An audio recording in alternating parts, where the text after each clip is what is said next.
It's good to be back on the UT campus. I am going to speak with y'all about the unspeakable privilege it is to have this thing called the Bible that is so commonplace to us now. But even though it's commonplace, I hope understanding some of the history about the cost of obtaining this book will give us a renewed appreciation. It's not just an amazing piece of literature for humanity. It's not just, one of many religious books. You can certainly categorize it in that way.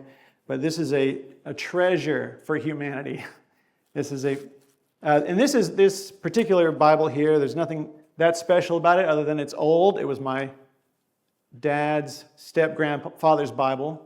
You probably have one, two, multiple Bibles in your house.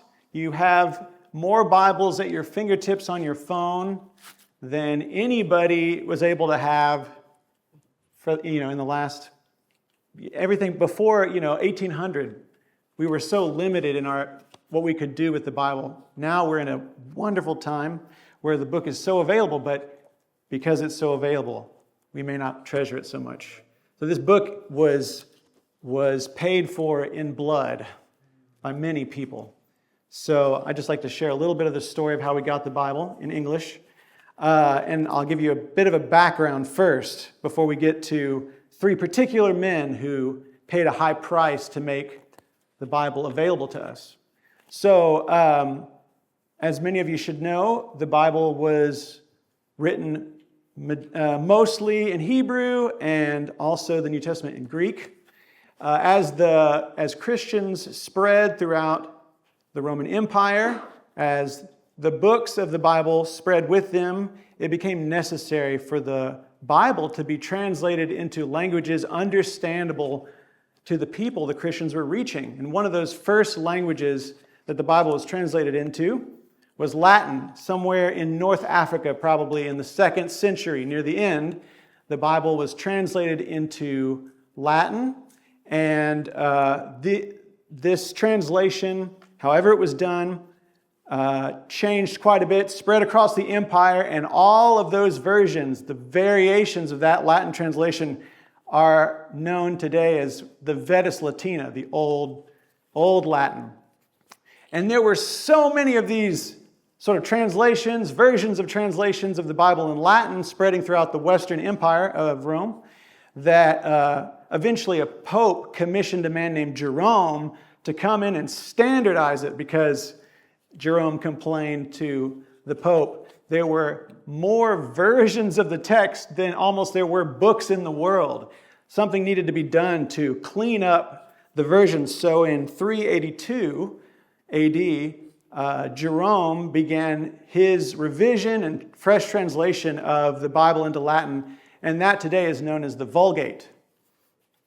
So between 382 AD and our first subject, John Wycliffe, almost 1,000 years.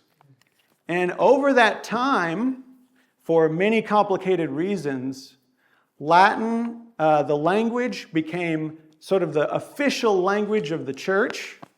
It became revered. A lot of other things developed in Christianity where the Bible was seen as something to be read predominantly by the clergy and explained by the clergy. Eventually, this is in 1199 AD, Pope Innocent III writes to the Diocese of Metz, and he says this about the Word, the Bible. For such is the depth of the divine Scripture, that not only the simple and the unlettered, but also the prudent and the learned are not fully sufficient to search out its understanding. For which reason the Scripture says, for many who search diligently have failed. Hence,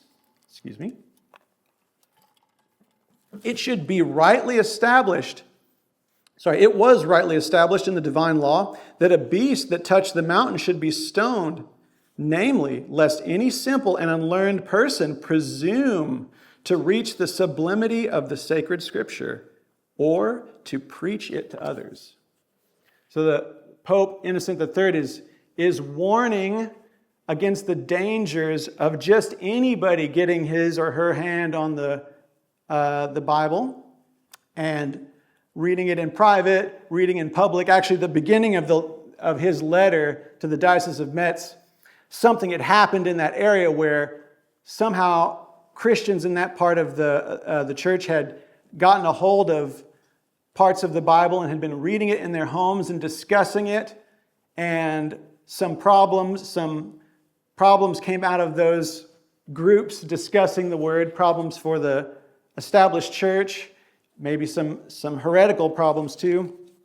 So the Pope was warning the diocese there about the dangers of everybody having the word accessible to them. There are other councils that declared roughly the same thing, but the general trend among the 1100s to Wycliffe's day was that for many reasons the Bible was unavailable to the common person. It was already difficult to produce copies of the Bible. It took months to hand copy these things.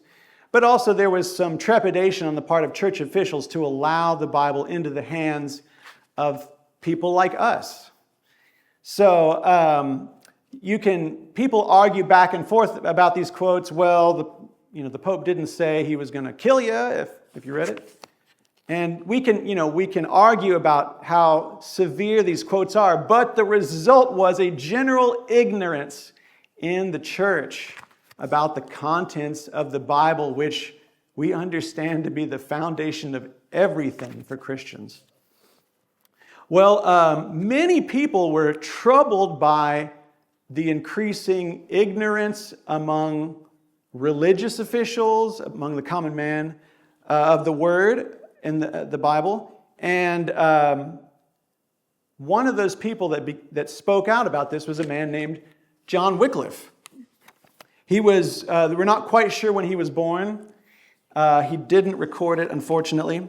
He was a church scholar and theologian, and because this was his career, he was allowed to read the Bible, as common people were not allowed to. And it was through Wycliffe's study of the Word when he was at a university called Oxford, if you've ever heard of it, that he began to realize the importance of this book and how this book should be the supreme authority in the church. So he actually started at Oxford, and while he was there, in 1348, the Black Death broke out. So if you remember the days of COVID on campus, this was worse. In some places, half the town died. This was a brutal experience for humanity. These were, Wycliffe's college years. Eventually, about less than 20 years later, he was made the head of a college there at Oxford. And, again, he was privileged to read the Bible. And the more he got into this book, he realized two things. This book is supremely precious and should be made widely available. And he also realized that many things within what was called the church were not there in the Bible. And you can make lots of arguments for these things. I'm not going to do that. But some of the things that he noted that bothered him among what was called the church were, clerical wealth. When he looked at the common man and he saw the wealth of the clergy, this bothered him and seemed to contradict things that he read in the Bible. He was bothered by something called simony, which is the auctioning off to the highest bidder of church offices.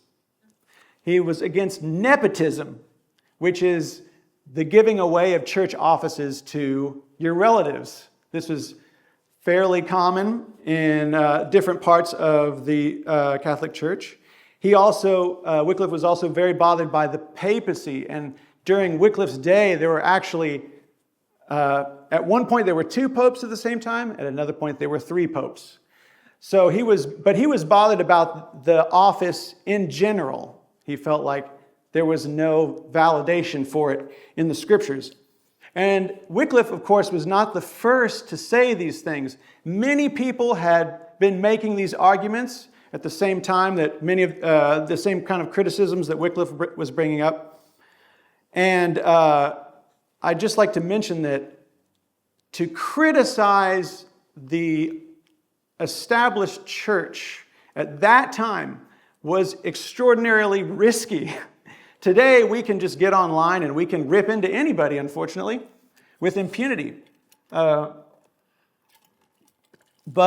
to go up against the established order for over 1,000 years was very risky. You might just be on the receiving end, after making a criticism, of a crusade, for example, where there was a certain group of Christians in a part of the West that began to criticize the same things as Wycliffe, but a little earlier, and a crusade was declared against them, and they were hunted down.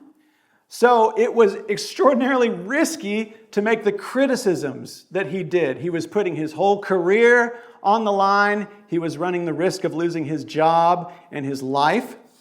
But he decided to be fairly bold and make the criticisms openly anyway. It helped that he had some powerful friends in the English government.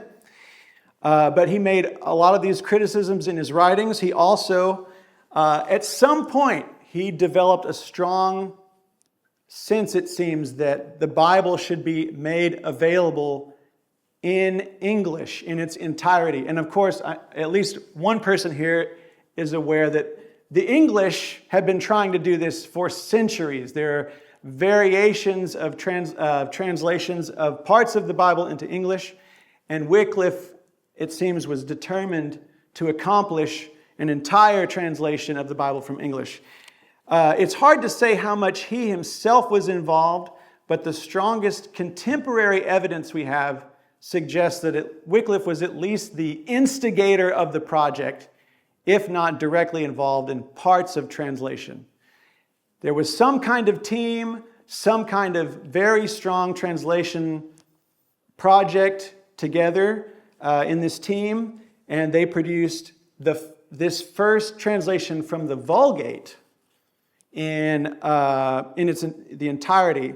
This was 1382. But again, they produced a translation. Eventually, this first translation they produced was is now known as the early version. And then eventually they sort of revised that, which has come to be known as the later version. So there's what's called EV and LV Wycliffite Bibles. Just like any other medieval manuscript, these Bibles took a long time to copy. At least about 6 months, the whole thing was done by hand. And even though the project was so arduous, and even though, as we'll discover in a minute, it became dangerous, today, of all the medieval manuscripts in English, the majority by far are Wycliffite Bibles. So anyway, after Wycliffe, the project was finished, Wycliffe died in relative peace in 1384.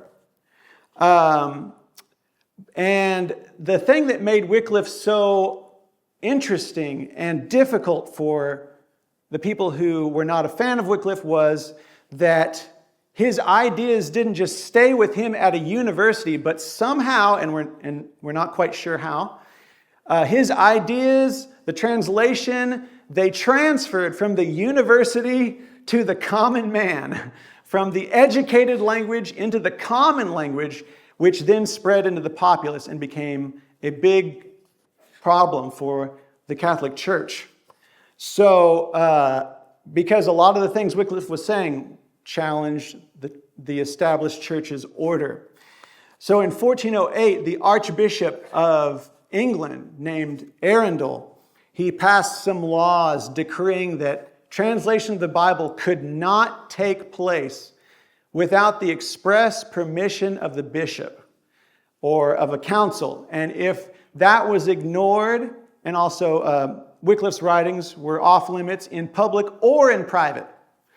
If that was ignored, the punishment was excommunication and the punishment of heretics, which was burning at the stake. And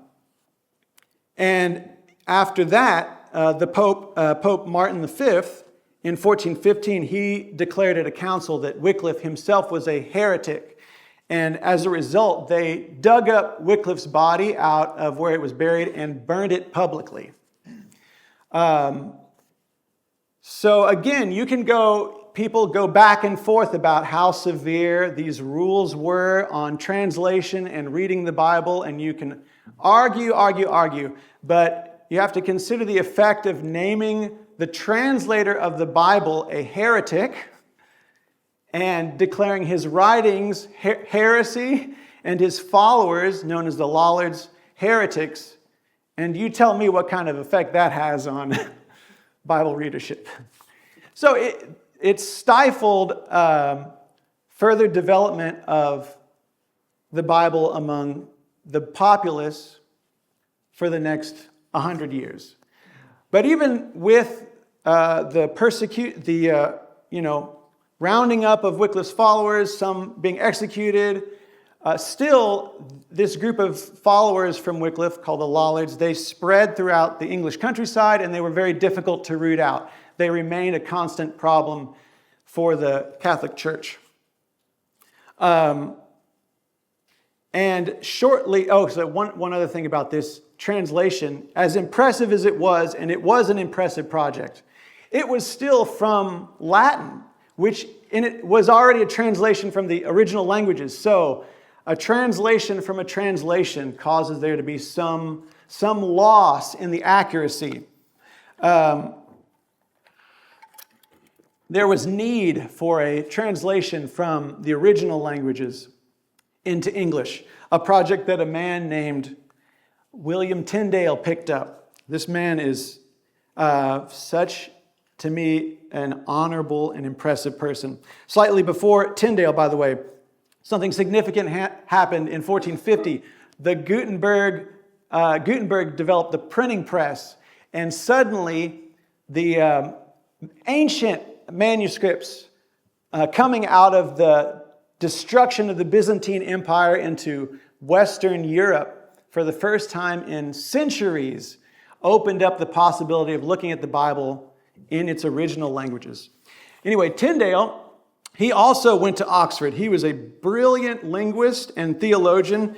He had a promising academic future, and he was from an affluent family in a part of England that was known for being a hotbed of lollardy, these followers of Wycliffe. He went to Oxford. Again, the educational route this man took in his day set him up to be a government official or a leader in the church hierarchy. He had a lot of things going for him. He really could have done a lot with his life, but instead what he chose to do was to go into hiding and translate the Bible and be, strangled alive for making the translation available to the English. So Tyndale went to Oxford. He was fluent in 8 different languages. He was familiar with Greek. He was skilled in the translation of Hebrew, which was highly unusual for his day.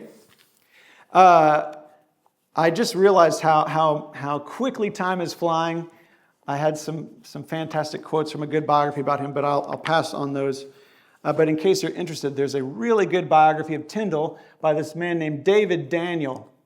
Very, very good biography.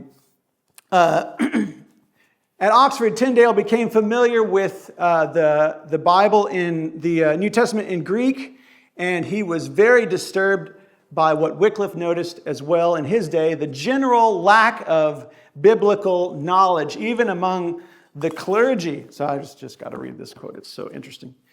This is from a survey of English clergy in 1551. They did a kind of poll of the clergy. They found that in this small sample group, 9 did not know how many commandments there were. 33 did not know where they appeared in the Bible. The Gospel of St. Matthew was the favorite guess. 168 could not repeat the 10 commandments. Concerning the creed, which I believe y'all had a presentation about, 10 could not repeat it, and 216 were unable to prove it. A large number of these said they were perfectly satisfied that it was right because the king and mother church said so.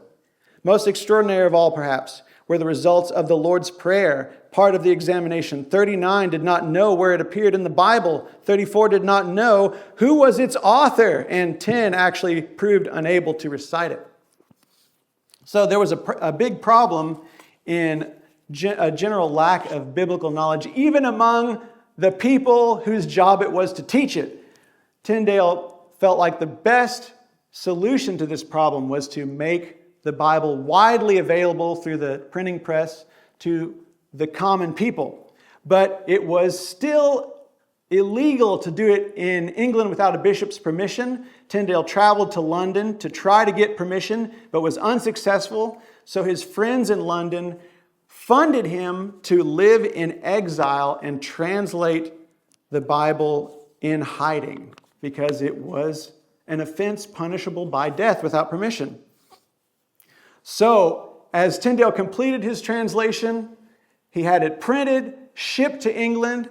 The church was concerned about this in England and would purchase the Bibles, burn them publicly to dissuade people from reading the Bible, with the result that it only made the Bible in greater demand and also sent money back to the printers to print more Bibles. In fact, they would print the Bible in pieces and hide it in other things and reassemble it in secret once it arrived in England.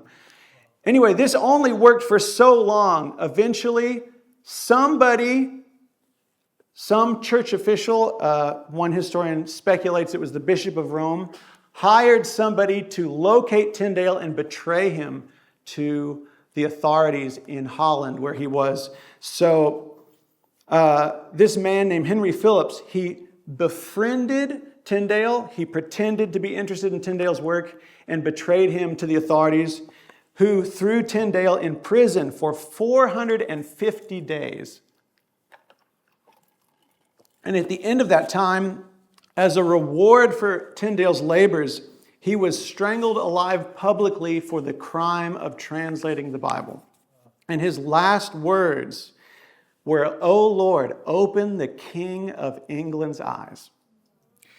It is quite something to pray for the man ultimately responsible for your death.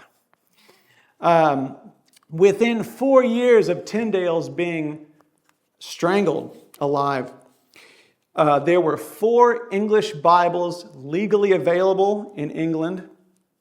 And eventually, one of the more famous ones, the King James Version, in 1611 was available. And scholars estimate that this translation is actually 75 to 85% Tyndale's own work.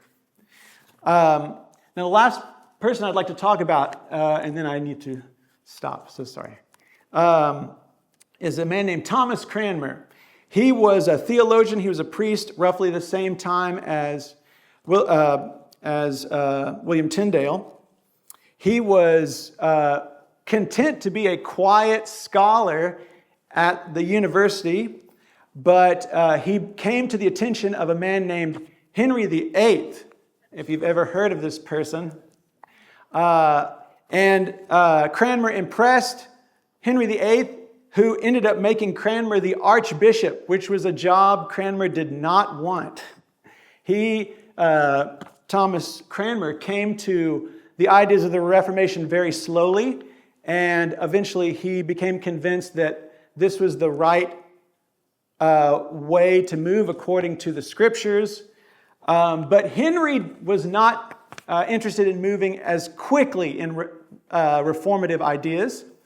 And Cranmer had a deep regard for established political authority, and he believed that Henry was the king appointed by God, so Cranmer was prepared to work at whatever pace Henry was willing to go to introduce the Reformation into England. But Cranmer slowly convinced Henry VIII to make the Bible available legally in England.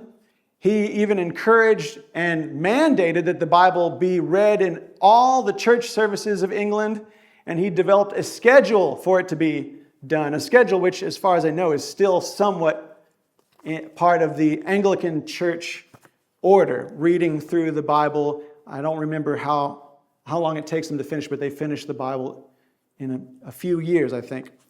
Anyway, so Cranmer was enacting these reforms slowly under the headship of Henry VIII, but in 1547, Henry VIII died, and he was replaced by his son, Edward VI. And Cranmer was Edward VI's godfather, and he was like a father figure to Edward. Edward highly respected Cranmer, and Edward himself, even though he was in his teens when he became king, was committed to the introduction fully of Reformed ideas into England.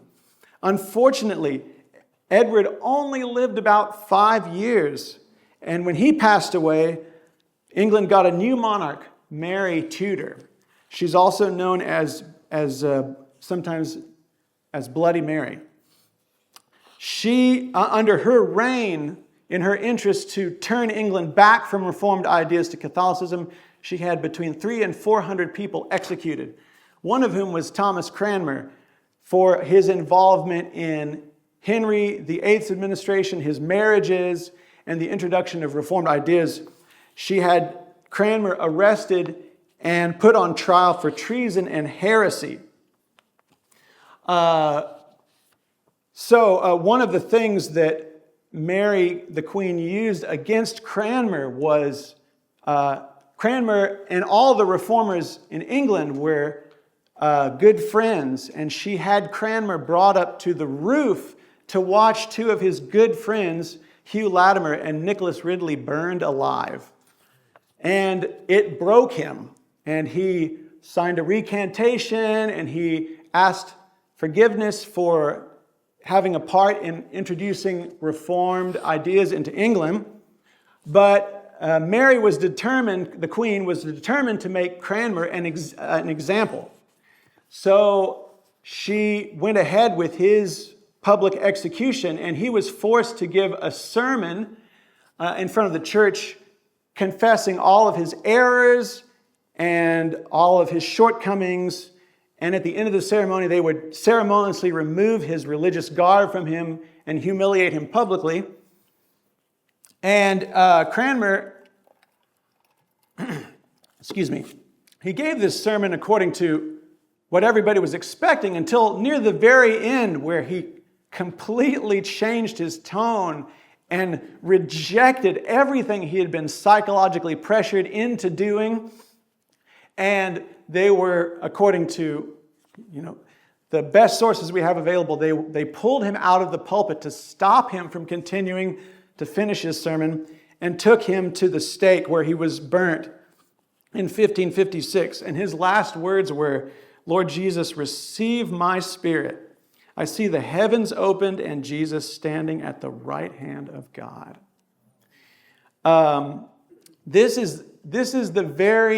These men and many others I couldn't possibly have the time to go into, paid, some of them, at risk of their careers, a number of them with their lives, to make this book that we treasure today available to us. And I hope that, through some of these stories, we can get some renewed appreciation for what we have available to us and make use of it more regularly than perhaps we're accustomed. At least every day we could spend some time in this excellent book. Anyway, that's it.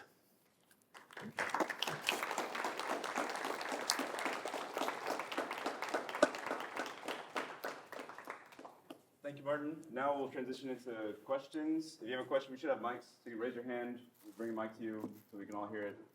And that'll be around 20 minutes of questions. In your opinion, as someone who studied this kind of history, if these men had not gotten Bible translated at this time, kind of during medieval history, when do you think it would have happened? At what point in history? If you had to make an educated guess. I think the environment was such in England, all over the continent of Europe, that it was kind of like a bubble waiting to burst.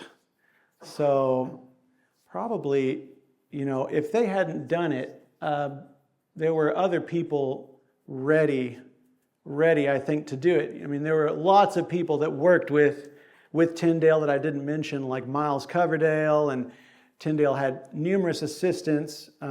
Luther had done his own translation. Other parts of Europe didn't have the same stigma for some reason with vernacular translation. It seemed to be something particular to England, especially. So I think somebody would have risen up around maybe the same time, but that's just my personal opinion.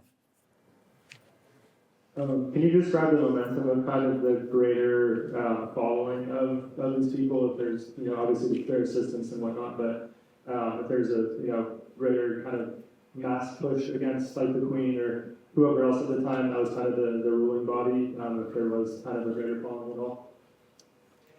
Yes, there was. I mean, there were, of course, somehow Wycliffe developed a pretty, or sort of disciples of Wycliffe developed a pretty large network of supporters within England that lasted well over a century and then joined themselves to the Reformation.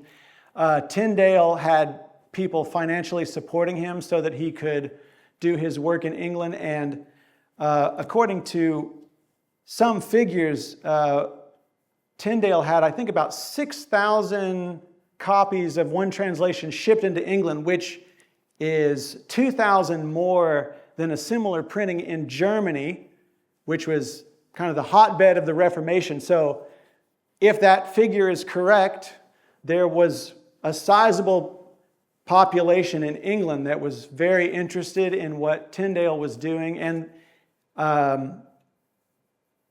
the fact that the Reformation took root so quickly and so thoroughly in the UK says something about some amount of underground support we couldn't really measure. I didn't mention too, but eventually after Cranmer's martyrdom, Mary passed away from cancer, and her sister Elizabeth I became the monarch who turned England back in the direction of Protestantism. Limited time, but can you talk about another person that we were going to originally talk about in the slide? Let's see. I mean, I think if I had more time, I would actually. This is not. I wouldn't have talked about it today, but I would love to get into Miles Coverdale, who wasn't martyred, had quite a bit to do with the translation of the Bible, and doesn't get as much credit, probably because he lived. So some of these guys, they passed away in extraordinary circumstances, and they became kind of like a rallying cry. And so they're very well known today. But men like John Jewel, a lot of these reformers who survived, they didn't get the kind of name because they weren't burnt publicly. So if I had more time and a presentation to give, I would say something about Miles Coverdale, which would take a lot more research on my part too. Describe quite a remarkable legacy we have in the translated Bible and the price that was paid to get us there. And that is respected amongst people of faith. And I think it's respected generally just for its contribution to our society, to our culture. And at UT, we are an institution that's got a huge endowment, second only to Harvard, which allows UT to monitor sales of really priceless documents when they become available around the world. And they do so, and many of these documents are housed at a museum called the Harry Ransom Center. And at the Harry Ransom Center, there are many of the first editions of the English translations that you've been discussing, and others also.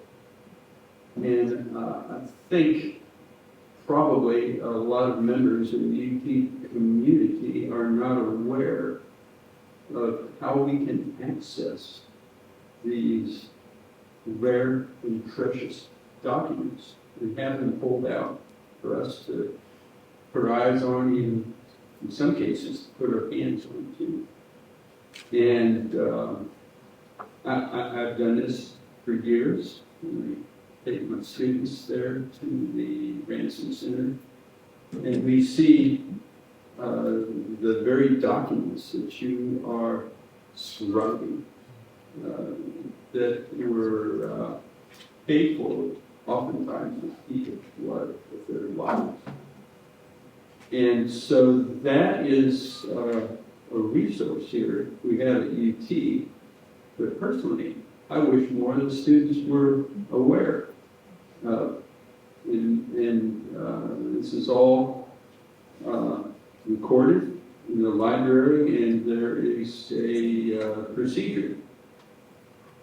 If you're part of the UT community, you can go through and request to have these documents pulled for you, and there can be a professional librarian to explain about these documents, not in a way, not with the view that you have as to what the spiritual significance is, but nonetheless, these are just a remarkable component of what is our local heritage here. And so that wasn't really a question. A question, given your interest, have you ever done that? Go to this to go to the Harry Ransom Center specifically? Yes. I have gone to see the Gutenberg Bible, but I have not kept track of what the Harry Ransom Center acquires. So I would be all up for a field trip. Anybody? I would love to see. I've been to, the British Library. If you go into their kind of exhibit room, you can see some of these major codices that translations are based off right there in their library. It's mind-boggling to me. I've seen some of those things, but I haven't been able to handle them personally. But I would love to go to the Harry Ransom Center. Although I think as an alumnus, I don't know if I get to do that anymore. You could. What about the Museum of the Bible in D.C.? That is also something I have never been to. I have children. Flights are expensive. Yeah, I just have to travel there by the internet. The Roman Empire started to break up. You start to see gospels being translated into local languages across Europe and listening to your lecture, it looked like around 1400 was the point at which the church started to have a reaction to that for the first time. Obviously, the Renaissance church was very corrupt, and the Boards of the Popes were all scandalous. And what was it, if you can say, if anyone can say, that marks that change? Why was it that they were allowing the Bible to be translated from the original imperial language? And then when the empire broke up, they were all right with having a gospel translated into local languages, with gospels available in English, gospels available in French. But then all of a sudden, during the Renaissance in the 1500s, then you're seeing booksellers in Paris being burned alive on stacks of French Bibles because they can be translated into French. You're seeing English translators of the Bible being burned alive because it's translated the Bible into English, where hundreds of years before, Gospels were being translated into English and Spanish into French, and nothing's happened. What was it that made that during the Renaissance? Was it just that corruption of the Boards of the Popes and the corrupt Renaissance church that caused that? Can anyone say? Do you know? So I would need to do, I don't know that I could answer your question really well, but there are real problems that come out of having a Bible. People can, because, you can read it and get you can come to the wrong conclusions. And that did happen throughout, the history of Christians. Some people take stands on things in the Bible, and the stands are not, they're not, I think, borne out by certain other parts of the Bible. And one reason maybe the Catholic Church reacted so strongly, even earlier than that, in the late 1200s, they were saying things officially about the dangers of the common people having the Bible. It may be been a reaction to, the real danger of heretical movements. But, if you try to limit the Bible because there might be a problem, there's another really big problem, which is what happened, a general neglect of the Bible, and then the development in what is called the church not matching the Bible. This is a problem that I think makes the risk worth taking. It's true that when the Bible got into people's hands, all sorts of things could happen. Even with some of Wycliffe's followers, they took some of his ideas and applied them to political movements within England. That brought down a lot of judgment from the government on the Lollards, on a certain part of Lollardy.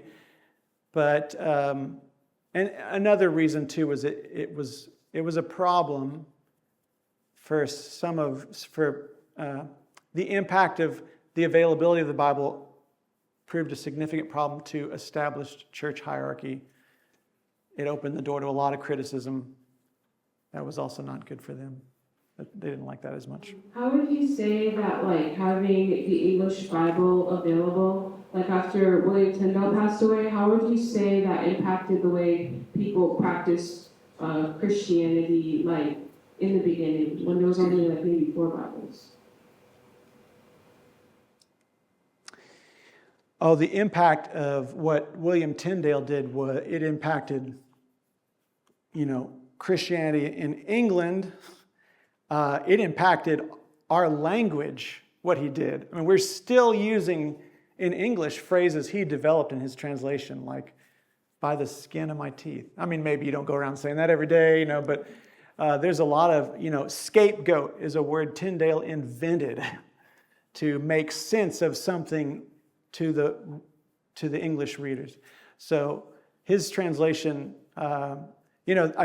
Daniel says, if something like, he said something like, if Shakespeare shaped England, Tyndale shaped Shakespeare. So his impact, even though he's not particularly well known, was enormous just in the secular realm among Christians. I mean, the result of the Bible becoming available was that, even though Queen Mary tried to turn England back from the Reformation, the spread of the Bible so quickly throughout the population, it really, it kind of unleashed a pretty strong reaction against the established order. And at a certain point in English history, they started to purge England of all the things they considered not according to the word. Eventually, you end up with a group of people called the Puritans, who couldn't get what they wanted in England, so they came here. So he had what he did had an enormous impact. Thank you again, Martin. Give it a round of applause.